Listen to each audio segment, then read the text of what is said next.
Hi there, welcome to my channel. Today I'm going to be talking about the problem with the door switches not functioning as they should do. So the first 3 minutes of this video is quite dark, but it's quite important to actually see where the problem lies. So one of the symptoms is alarms going off at various times of night and day, and also the batteries being drained, the car battery being drained, and also the lights switching on and off when you're driving or braking. Or turning corners. So you'll see the courtesy light here is a good indication. Also on your dashboard, you would also see the door open sign coming on. So I'm driving at night time here. You can see I'm just pointing up to the courtesy lights over there. And when I brake or when I turn certain corners, then we'll see the lights coming on. Okay, you just saw they're briefly flashing on, and there we go. Okay, so it's just happening by itself, on and off. So that's an indication that I've got a problem with one of the sensors. Now, one of the other unusual situations you'll encounter if you've got this problem is trying to lock the car door. When you step away from the car and you hit the alarm buttons, the close button for the doors, the car will beep at you, and that's an indication that it's saying to you that door is open. So it may be closed, it may appear closed, but for all intents and purposes, the sensor is saying that the door is open, and that's why it won't lock the car door. Now, the other thing to note is that in stormy conditions as well, the buffeting of the winds is enough to, there you go, see the lights switching on by themselves again. The buffeting of the winds is enough to set the alarm systems going off again, because it's causing enough movement for the door sensors to just nudge far away enough to give the indication that it's open or somebody's trying to open the door. So these are all the reasons why you want to get this. These are all the reasons that you may recognize a problem with your door sensors.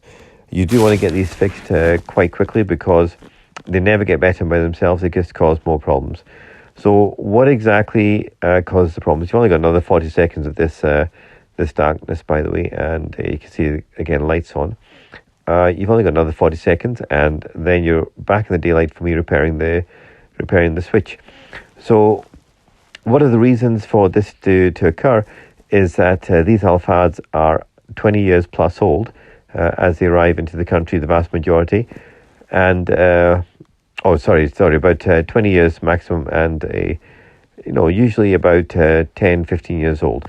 So the switches have taken a lot of battering over the years, and they've just lost a little bit of their height, which means that they're not depressing fully when the doors are closing on them.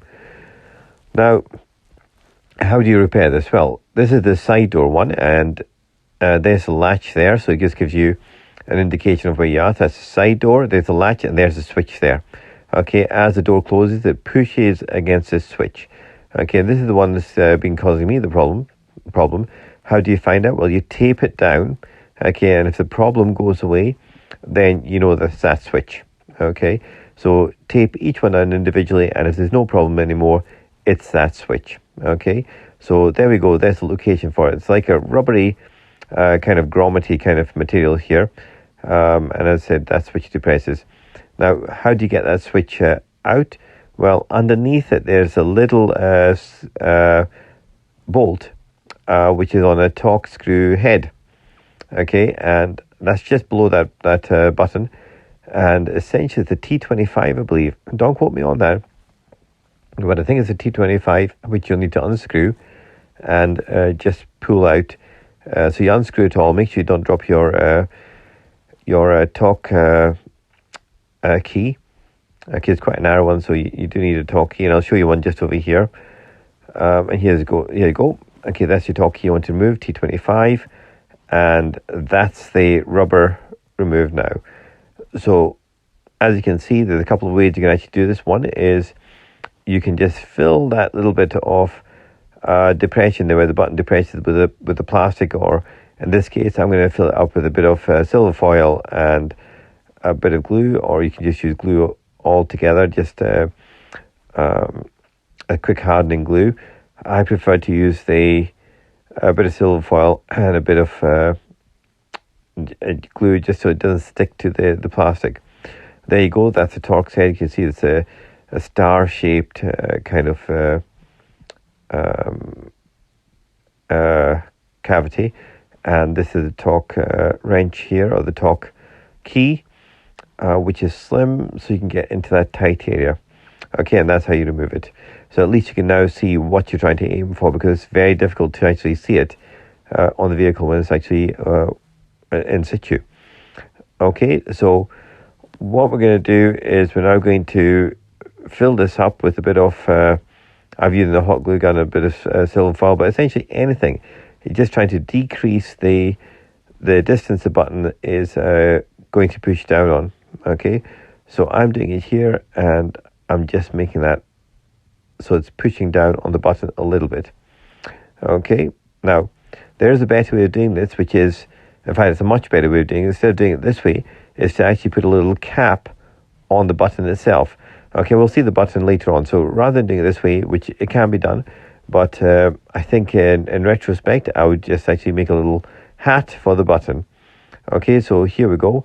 So that should now just apply a little bit of depression. So there you go. There's the switch there, and you can see it's like an acrylic switch, and hopefully I'll be able to get a better view of it again. If you just give me a second, maybe we might be able to see it. No, we don't. Okay, so you briefly saw that, and essentially what we're going to do is put that over. I think we go there. There's the button. Okay, we're going to put it over the plate again, and massage this rubber seal over the edges. You can see that rubber seal there. We're going to massage it over the edges of that sharp plate. Okay, and that stops the water from ingressing into that cavity.